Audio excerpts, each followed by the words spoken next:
สวัสดีค่ะกินอิ่มซิปแตกนะคะ วันนี้พามากินหมกแมงดาหมกปูม้าค่ะนี่ค่ะหมกปูม้านะคะอันนี้ไข่แมงดามีผักกาดนะคะแตงกวากินกับน้ำพริกน้ำผักค่ะนี่ค่ะ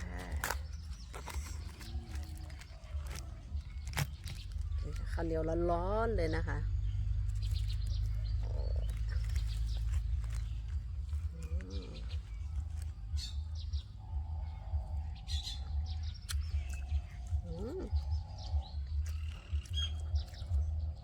หอมมากเลยค่ะ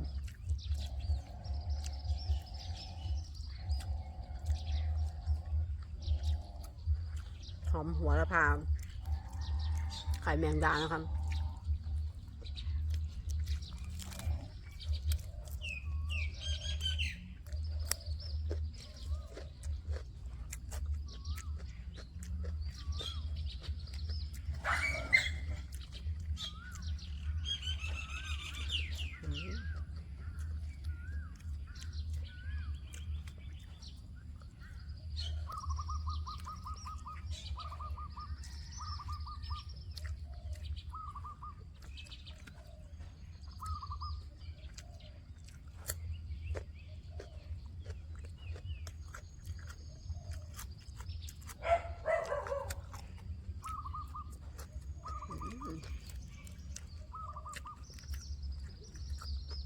ปูเลยนะครับ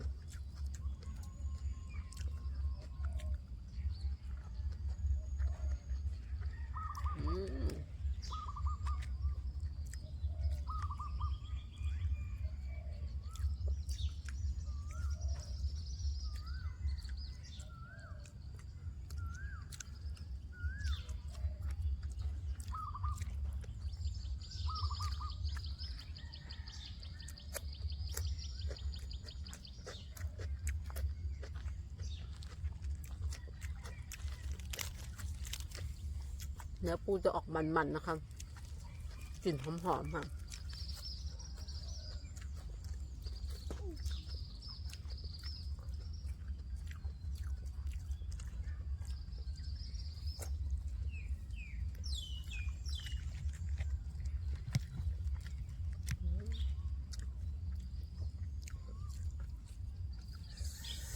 ย่างกับเตาถ่านหอมๆค่ะ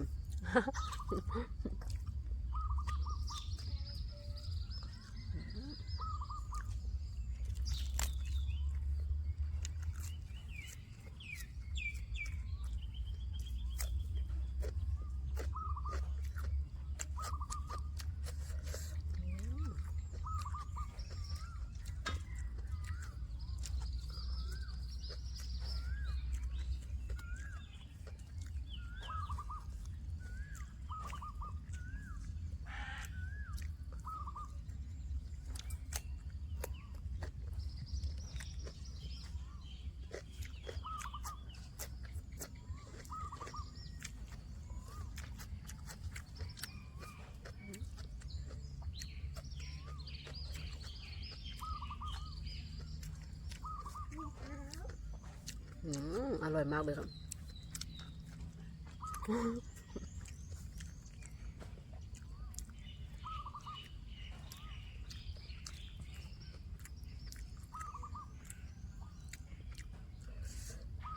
ผัดเด้งๆหอมๆนะครับ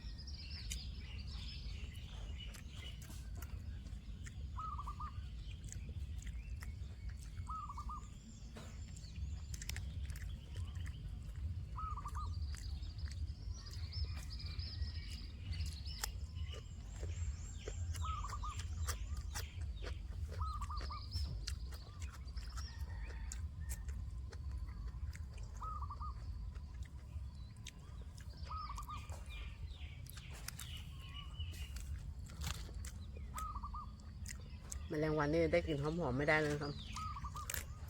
ซ้อม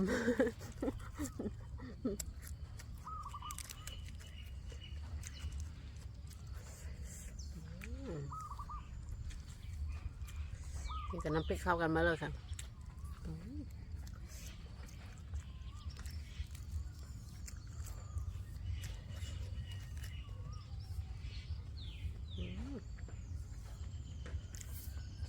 เด็ดฟัน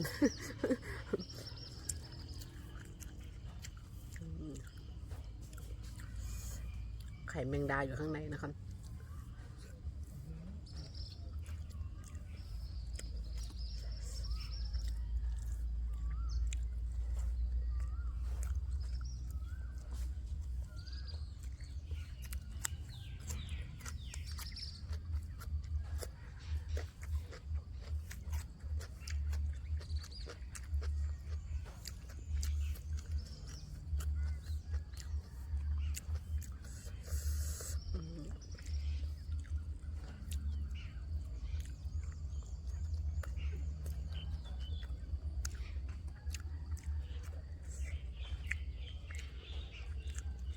น้ำพริกจะออกเผ็ดเปรี้ยวนะคะ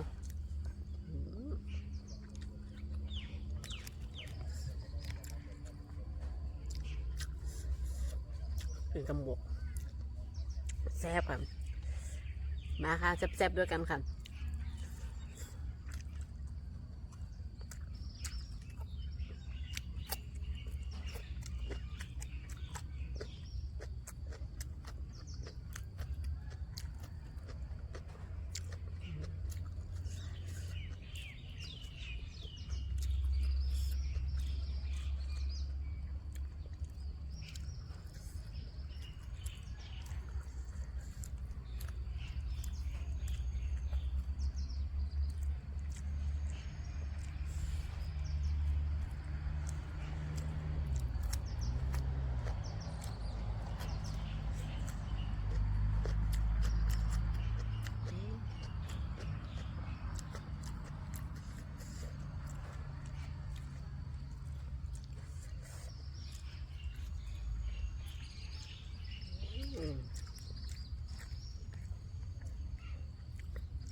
เข้าสู่หน้าร้อนแล้วนะครับ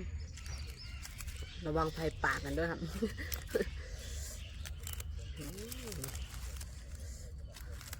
นี่ครับดำนี่นะครับ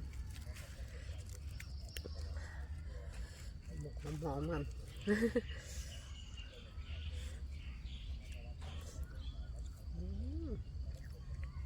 แมลงวันเขาเยอะครับ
มันปูอยู่ข้างใน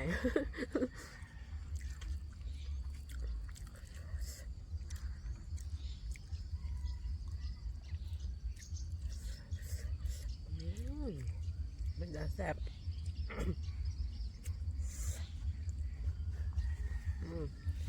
อร่อยมากเลยค่ะ